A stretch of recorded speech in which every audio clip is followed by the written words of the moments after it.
जब भी हम इन्वेस्टिंग की दुनिया में घुसते हैं तो हमारे माइंड में सबसे पहली चीज आती है रियल एस्टेट, मतलब प्रॉपर्टी इन्वेस्टमेंट। और इंडिया में तो इस चीज़ की और भी डिमांड है क्योंकि हमारी पॉपुलेशन लगातार बढ़ते ही जा रही है और हमारे पास स्पेस बस उतनी है। और एक फैक्ट ये है कि यहीं पे आपको लोएस्ट रिस्क और हाईएस्ट रिटर्न मिल सकता है अगर आप कुछ ट्रिक्स और अपना थोड़ा सा दिमाग लगाएं तो। और ये उन रास्तों में से भी एक है जो आपको जल्द से जल्द रिच भी बना सकती है। आज मैं आपसे कुछ टिप्स शेयर करना चाहता हूँ जो मैंने अपने अंकल से सीखी है, जो एक रियल एस्टेट बिजनेसमैन है। तो चलिए स्टार्ट करते हैं। Tip number 1, use date. हम जैसे मिडिल क्लास लोग जब भी इन्वेस्टमेंट के बारे में सुनते हैं तो हमारे माइंड में आता है, अरे यार इन्वेस्टमेंट के लिए तो बहुत सारा पैसा चाहिए और मेरे पास तो पैसे हैं नहीं। एक्चुअली हमें खुद के पैसे यूज़ करने की ज़रूरत भी नहीं है, हमें दूसरों के पैसे यूज़ करने हैं। मतलब हमें बैंक से लोन लेना है और बैंक आपको लोन देगी किस बेस पे? बैंक आपको लोन आपके घर के बेस पे देगी जिसमें आप अभी रहते हो। अच्छा घबराओ मत कि मुझे मेरा घर गिरवी रखना पड़ेगा बोल के, यही तो खेल है कैलकुलेटेड रिस्क लेने का।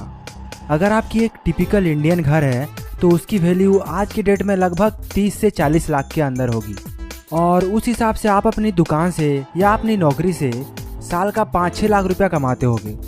तो आपकी घर की वैल्यू देख के कोई भी बैंक अपनी मार्जिन काट के आपको आराम से 20-25 लाख रुपया दे देगी, लेकिन आपको उतने नहीं निकालने हैं। आप ज़्यादा से ज़्यादा 5-6 लाख रुपया निकालिए जिसकी ईयरली इंटरेस्ट होगी लगभग 10 से 12%, जो आप अपनी सैलरी या अपनी इनकम से दे सकोगे। क्योंकि आपको किसी भी प्रॉपर्टी को कम से कम 1-2 साल तो होल्ड करना ही पड़ेगा ना। और मुझे पता है कि आप लोगों में से बहुत से लोग ये सोच रहे हैं कि अपने घर को लोन में डाल के इन्वेस्ट करना बहुत रिस्की है। मैं आपको बताता हूँ, आप जितना रिस्की समझ रहे हैं ना उतना रिस्की है ही नहीं। यही तो मैजिक है रियल एस्टेट का।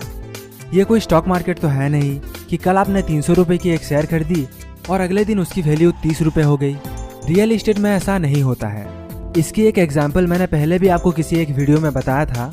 चलिए मैं आपको फिर से बताता हूँ कि आपके साथ रियल एस्टेट में बुरा से बुरा क्या हो सकता है अगर आप कैलकुलेटेड रिस्क लेते हैं तो। सपोज आपने किसी प्रॉपर्टी को अच्छे से स्टडी करने के बाद 10 लाख रुपए में खरीदी। वैसे तो यहाँ बहुत अच्छे चांसेस हैं, पर फिर भी आपके साथ बुरा से बुरा क्या हो सकता है? यहाँ सबसे बुरा ये हो सकता है कि या तो आपकी प्रॉपर्टी की वैल्यू कभी बढ़ेगी नहीं या फिर आपको उसे 7-8 लाख रुपए में बेचनी पड़ेगी। ऐसा नहीं होगा कि आपने 10 लाख रुपए की प्रॉपर्टी खरीदी और कुछ दिनों बाद आपको उसको 1 लाख रुपए में बेचनी पड़े।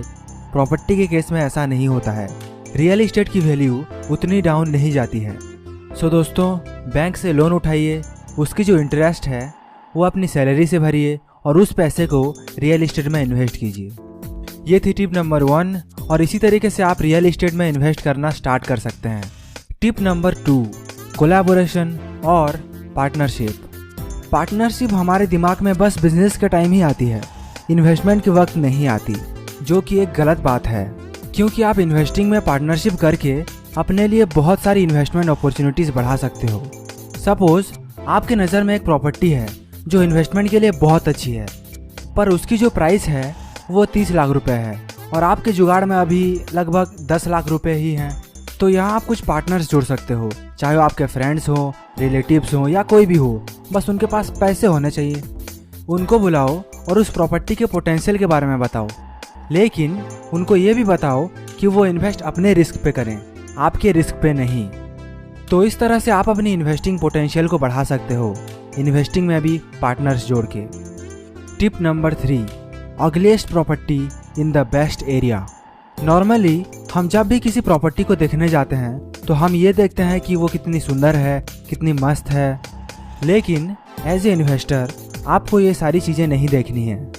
आपको एक बेस्ट एरिया खोजनी है। बेस्ट एरिया मतलब जो थोड़ी डेवलप्ड हो, वहाँ की प्रॉपर्टी प्राइसेस हाई हो और उस एरिया की सबसे गंदी प्रॉपर्टी को चूज़ करना है, जो टूटी फूटी हो और बाहर से अगली दिखती हो, क्योंकि आपको वो प्रॉपर्टी बहुत कम प्राइस में मिलेगी और आप अपने थोड़े से पैसे इन्वेस्ट करके उसको एक बहुत महंगी प्रॉपर्टी में बदल सकते हो, क्योंकि वो एरिया तो है ही महंगी और डेवलप्ड। तो आप हर वक्त किसी मस्त एरिया की सबसे घटिया प्रॉपर्टी को चूज़ कीजिए एज ए इन्वेस्टर। दोस्तों, आई होप कि ये सारी टिप्स आपको बहुत हेल्प करें। मैं इस वीडियो की एक पार्ट 2 भी बनाऊंगा जिसमें मैं आपसे और 3 टिप्स शेयर करूंगा। फिलहाल के लिए इतना ही। वीडियो पसंद आई हो तो प्लीज़ लाइक कीजिए, शेयर कीजिए और सब्सक्राइब करके उसके पास वाले बेल आइकन पर क्लिक कीजिए। इससे आपको हमारी सारी नई वीडियोस का नोटिफिकेशन आ जाएगा। And finally, thanks for watching.